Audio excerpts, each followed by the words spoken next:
Aman sepertinya ya. Siap, baik. Kalau begitu kita langsung mulai, rekan-rekan sekalian. Apakah suara saya terdengar jelas dan layarnya terlihat, teman-teman? Terdengar, Pak. Terdengar, Pak. Oke, siap. Kita akan mulai ya perkuliahan pada pagi hari ini. Bismillahirrahmanirrahim. Assalamualaikum warahmatullahi wabarakatuh. Selamat pagi, salam sejahtera untuk kita semua. Rekan-rekan, selamat datang di mata kuliah Teknik Kendali di pertemuan pertama ya. Yang pagi hari ini kita akan membahas topik pengantar sistem kendali ya, pengantar sistem kendali bersama saya Ataka. Nah, ini sedikit pengenalan tentang mata kuliah ini ya, karena ini pertemuan pertama. Jadi ya, sebagaimana teman-teman bisa cek di dokumen RPKPS, mata kuliah ini adalah mata kuliah 3 SKS dan yang mengambil ada prodi S1 Teknik Biomedis dan S1 Teknik Elektro. Nah, nanti juga teman-teman bisa cek di struktur kurikulum bagaimana mata kuliah ini menjadi fondasi ya untuk mata kuliah kendali selanjutnya, dan topik-topik utamanya seperti pemodelan, respon sistem, urut lokus, frekuensi respon, dan juga PID. Seperti itu. Nah, kemudian sedikit informasi mengenai saya sebagai instruktur. Barangkali sudah ada yang pernah mengambil kelas saya ya. Nama saya Ataka. Saya dosen dari DTT FTUGM dan ini adalah alamat email saya. Silahkan jika nanti teman-teman ada pertanyaan berkaitan dengan bahan perkuliahan bisa menghubungi alamat email tersebut ya. Dan nanti kita akan menggunakan LMS ya, yaitu Elok sebagai media utama untuk pengajaran. Ada yang belum bergabung dengan Elok di sini? Sudah semua? Sudah, Pak. Sudah, Pak. Sudah ya? Sudah, Pak. Oke. Nanti jika ada problem terkait dengan Elok bisa mengirimkan email kepada saya. Nah, teman-teman, sebelum kita masuk lebih jauh, saya ingin memberikan konteks tentang teknik kendali terlebih dahulu, ya. Jadi, teman-teman mungkin sudah pernah mengambil beberapa mata kuliah yang berkaitan ya, misalnya mata kuliah persamaan diferensial atau mata kuliah isyarat dan sistem. Nah, semua itu menjadi fondasi yang akan teman-teman gunakan di matkul teknik kendali ini. Lalu apa isinya? Isinya kita akan mulai bergerak dari pemodelan sistem menuju ke kendali itu sendiri ya. Di situ termasuk analisis respon, kestabilan, lalu desain pengendali untuk mengendalikan suatu sistem. Nah, jadi sudah mulai transisi ini ya, sudah mulai transisi dari modeling menuju kontrol. Dan nantinya ini akan menjadi bekal teman-teman untuk mata kuliah lebih lanjut seperti kendali modern, robotika, mekatronika, dan sistem biomedis cerdas misalnya ya. Nah, karena itu teman-teman di sini penting sekali bagi kita untuk mulai memahami lebih dalam. Jadi tidak hanya belajar formula atau persamaan matematika, tapi juga mulai memahami bagaimana sistem itu bekerja. Ya, nah ini adalah beberapa capaian pembelajaran ya di mata kuliah ini. Ada 4 capaian pembelajaran mata kuliah. Dimulai dari konsep dasar sistem kendali, kemudian bagaimana menggunakan metode root locus dan frekuensi respon, bagaimana memodelkan sistem menjadi transfer function dan state space, lalu yang terakhir bagaimana merancang sistem kendali. Ada lead, lag, kompensator, dan juga keluarga PID gitu ya. Seperti itu. Nah, ini kurang lebih bahan dan alur materinya. Ya, saat ini kita masih ada di topik pertama ya, pengenalan tentang sistem kendali. Tapi perlahan-lahan kita akan memasuki topik modeling, kemudian memasuki topik respons ya. Baru kemudian masuk ke topik kendali itu sendiri berupa root locus, frekuensi respon, dan juga teknik kendali PID. Kemudian asesmennya seperti apa, Pak? Nah, asesmennya nanti akan ada penugasan, ya, akan ada penugasan dengan bobot mungkin kurang lebih sekitar 10% ya. Nah, tetapi memang nanti asesmen utamanya ada di ujian akhir, ya, baik berupa UTS maupun UAS. Jadi di situ nanti teman-teman akan di-challenge dengan problem yang terinspirasi dari sistem real gitu ya. Lalu teman-teman diminta untuk menganalisa kestabilannya, kemudian juga mendesain teknik kendali yang tepat untuk sistem tersebut. Ini beberapa referensi utama yang akan kita gunakan. Ada bukunya Katsuhiko Ogata yang sangat legendaris, dan juga beberapa buku baru yang nanti akan kita jadikan referensi untuk use case atau studi kasus seperti itu. Dan jangan khawatir, semua slide, latihan, contoh nanti akan dibagikan melalui Elok selama semester berlangsung.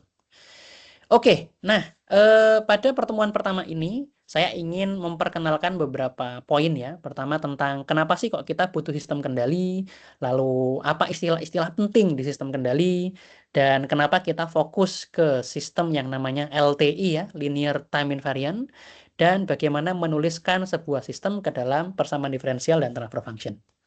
Nah, pertanyaannya, kenapa kok sistem kendali itu penting? Nah, coba mungkin ada yang bisa ngasih contoh, mungkin bisa raise hand ya. Kira-kira apa aplikasi sistem kendali di kehidupan kita sehari-hari? Ada yang mau mencoba menjawab mungkin? Kalau nggak mau raise hand, langsung menjawab juga boleh. Oke, ini Mas Raja ya, Wita Radia. Silahkan Mas, mungkin bisa open mic.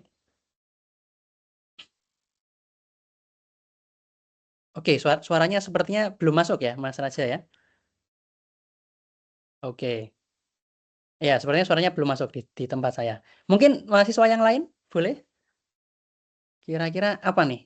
Contoh alat sehari-hari di sekeliling kita yang ada sistem kendalinya. Oke, Izin kalau menjawab, belum, Pak. oh enggak, monggo silakan Mbak Alfi. Mungkin ada untuk list kayak gitu, Pak, perlu Lift. dikendalikan juga. Ya. Betul sekali ya. Lift itu contoh yang apa namanya ada di hampir setiap gedung ya. Ya, bagaimana kita menekan tombol, lalu dia akan mengendalikan motor ya, yang menggerakkan lift tersebut ya, sehingga nanti liftnya akan membawa kita ke lantai yang kita inginkan. Betul sekali. Terima kasih Mbak Alfi ya. Sebenarnya contohnya sangat banyak teman-teman ya, pompa air ya, kemudian teman-teman yang naik kendaraan listrik ya, EV gitu ya, rice cooker ya bahkan ya. Ya, intinya semua sistem yang dia itu memiliki input dan dia menghasilkan output tertentu secara otomatis gitu ya, itu pasti menggunakan sistem kendali ya. Nah, jadi kurang lebih cara kerjanya seperti itu. Sistem kendali itu kita punya yang namanya set point atau target, lalu kita punya yang namanya output atau keluaran, Y ya. Nah, nanti kita hitung ya selisih di antara keduanya. Kemudian itu disebut sebagai error. Nah, tugas kita adalah menghasilkan sinyal kendali ya yang kita berikan kepada sistem tersebut agar errornya itu sekecil mungkin ya, agar errornya sekecil mungkin. Ya, misal ya, oh ini kita di ruangan yang terlalu panas temperaturnya. Nah, jadi harusnya targetnya 20 derajat, sekarang 25 derajat. Berarti ada error ya di situ ya. Nah, ada error. Sehingga kita harus memberikan action. Ya, kalau dalam contoh kita actionnya masih manual, atau remote-nya kita pencet. Ya, tapi kalau sistem kendali yang otomatis, dia bisa mengatur suhu ya secara langsung.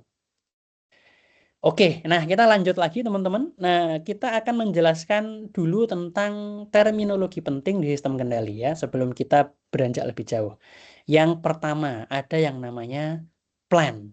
Plan itu apa? Ya, itu kalau arti literalnya tanaman ya, tapi bukan itu. Jadi, di teknik kendali, plan itu intinya adalah sesuatu yang mau kita kendalikan. Bisa berupa motor, bisa berupa robot, bisa berupa pabrik, dan lain sebagainya. Lalu yang kedua ada yang namanya controller. Controller itu adalah algoritma atau perangkat yang nanti menentukan aksi kendali atau control action. Ya, ya misalnya tadi, oh terlalu sumuk, maka suhunya harus diturunkan. Atau terlalu dingin, suhunya harus dinaikkan. Itu controller. Ya. Yang ketiga namanya sensor. Itu kemampuan untuk mengukur output dari suatu sistem kendali. Ya, misalnya sensor suhu ya untuk mengetahui berapa sih suhu ruangan tersebut. Selanjutnya ada yang namanya aktuator ya, itu adalah komponen yang mengubah sinyal kendali menjadi action ya, menjadi sesuatu yang real di dunia nyata, di dunia fisik. Ya, misalnya motor listrik ya. Ya, kita kasih sinyal lalu dia akan berputar misalnya atau bergerak dengan kecepatan tertentu. Ya, itu secara umum seperti itu. Nah, selain itu ada juga dua sinyal yang tidak kalah penting. Yang pertama namanya disturbance, itu gangguan. Gangguan ini dari eksternal ya, teman-teman. Dan yang kedua namanya set point. Ini output yang kita inginkan. Oke. Nah, Itu kurang lebih terminologi penting yang ada di sistem kendali. Nah, sekarang kita akan masuk ke penjelasan mengenai sistem LTI, linear time invariant, ya. Sebagai asumsi untuk mengendalikan suatu sistem. Linear itu apa? Linear itu artinya memenuhi prinsip superposisi. Wah, ini namanya udah ngeri ya, superposisi. Tapi sebenarnya simple. Intinya, kalau saya kasih satu input, lalu keluar output gitu ya. Terus kalau inputnya saya kali 2, outputnya juga akan 2 kali lipatnya. Kalau inputnya saya bagi 10, outputnya juga akan 1/10 kali lipatnya. Nah, jadi ada superposisi di situ. Ya.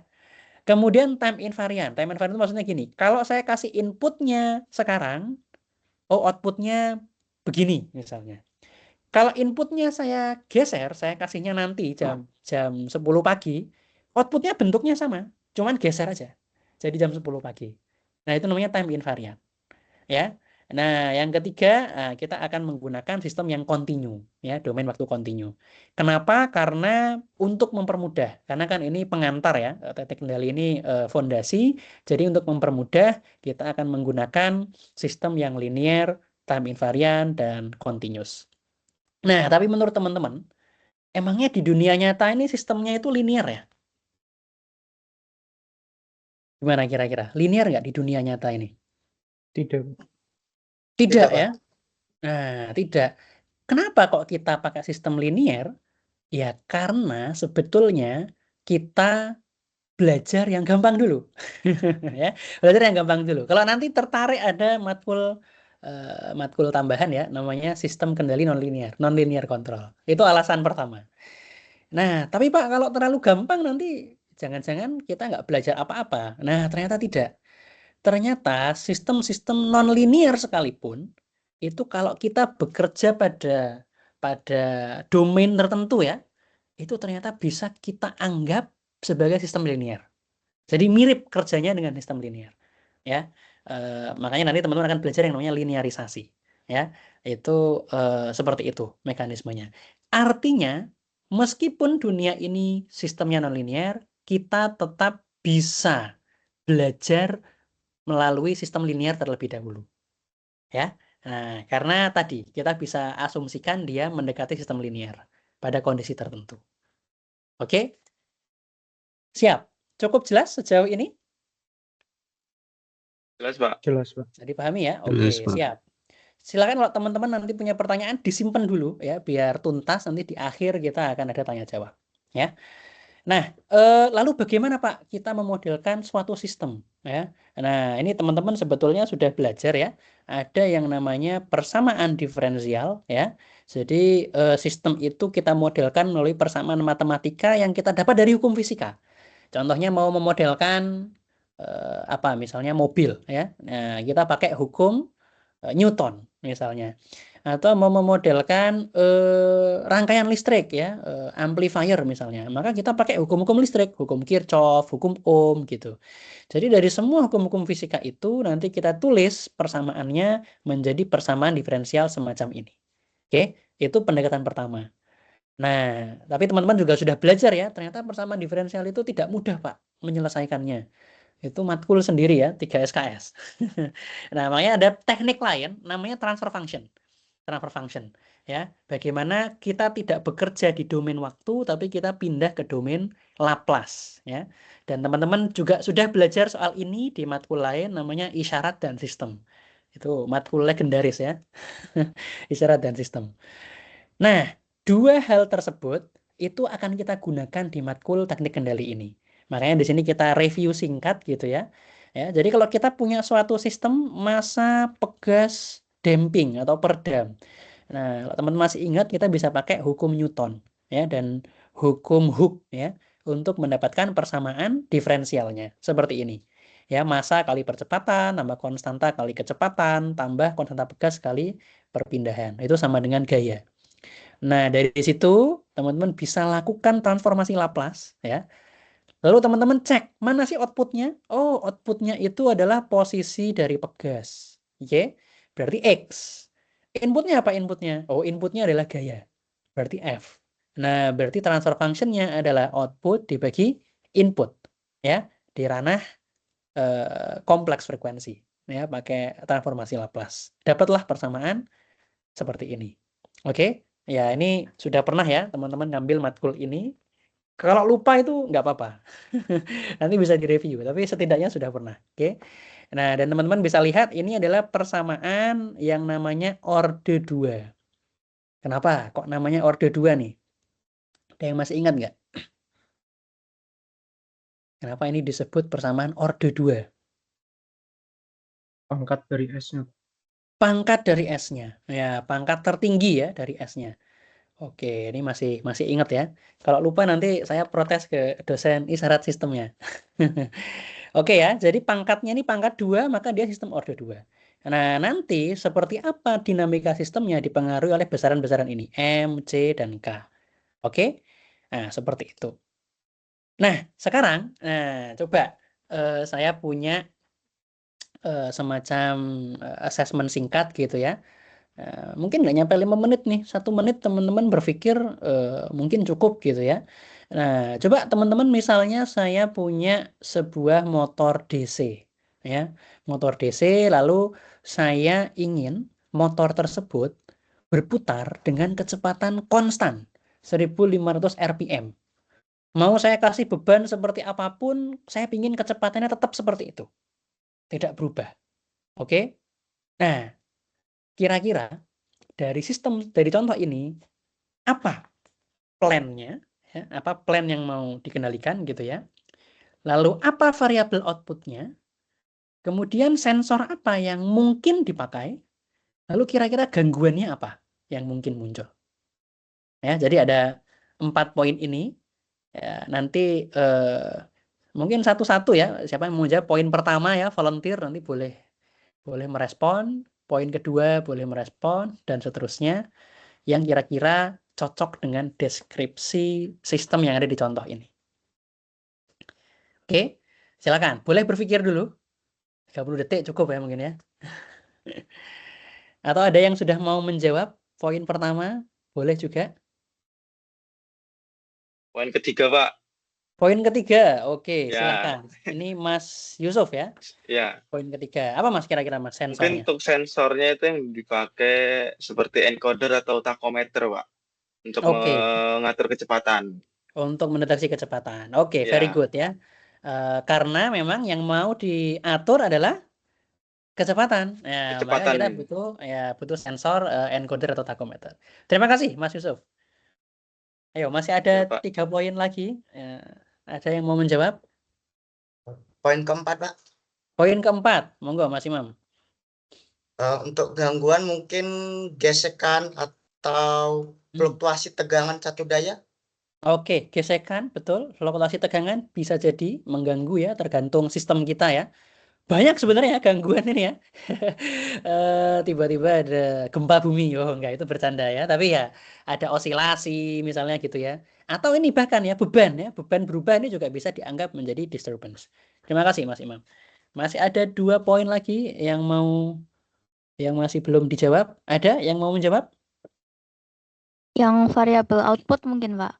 Oke, silakan. Variabel output, Itu Mbak Sarah. kecepatan putarnya yang Kecepatan perlu putarnya.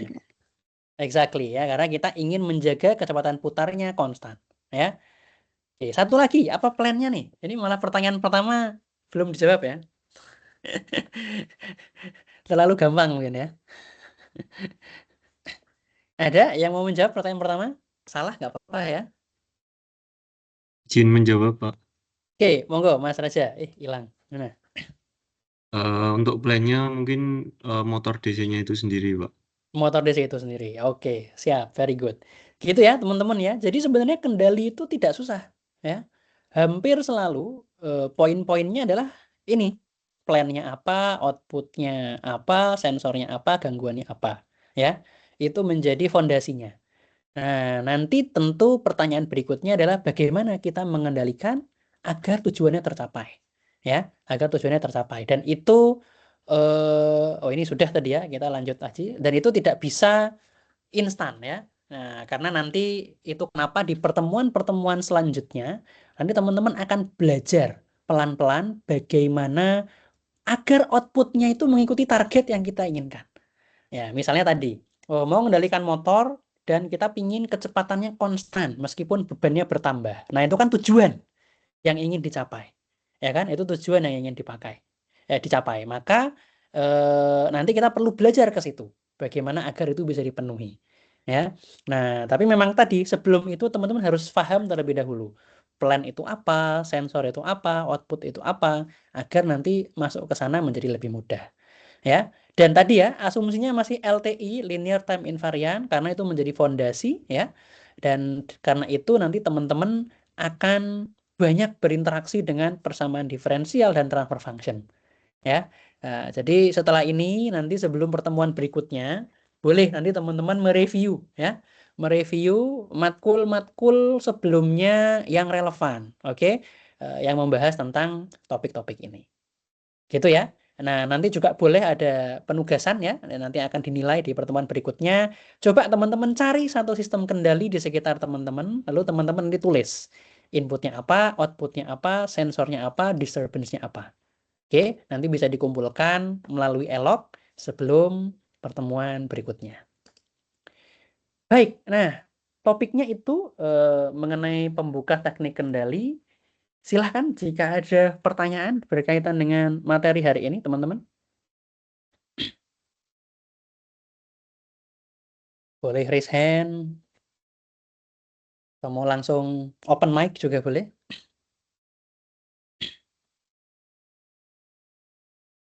Cukup jelas ya?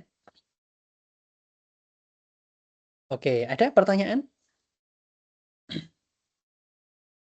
Atau jangan-jangan Izin saya? bertanya Pak Ataka.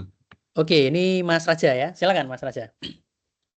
Mengenai LTI tadi itu sendiri Pak, mungkin saya belum bisa menangkap untuk tentang time invariannya begitu Pak. Time invariant ya. Iya.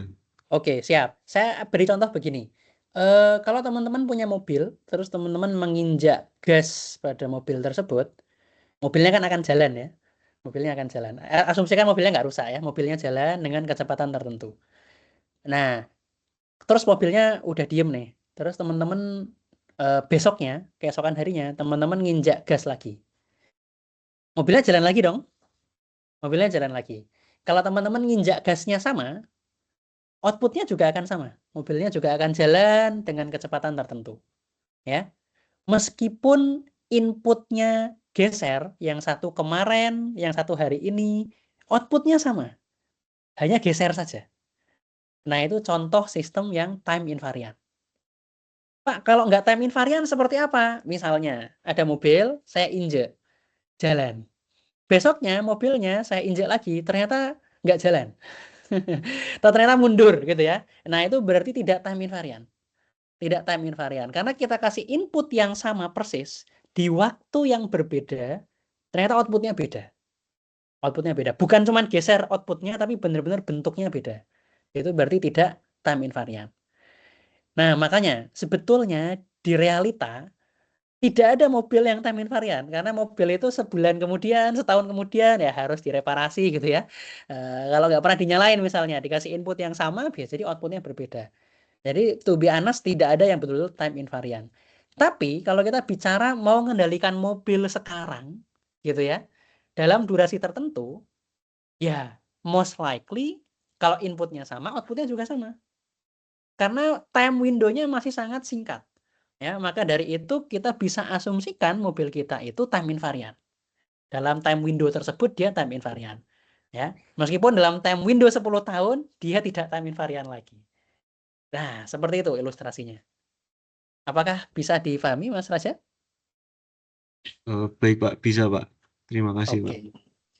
Siap, terima kasih. Baik, terima kasih atas pertanyaannya. Ini karena waktu juga terbatas, teman-teman.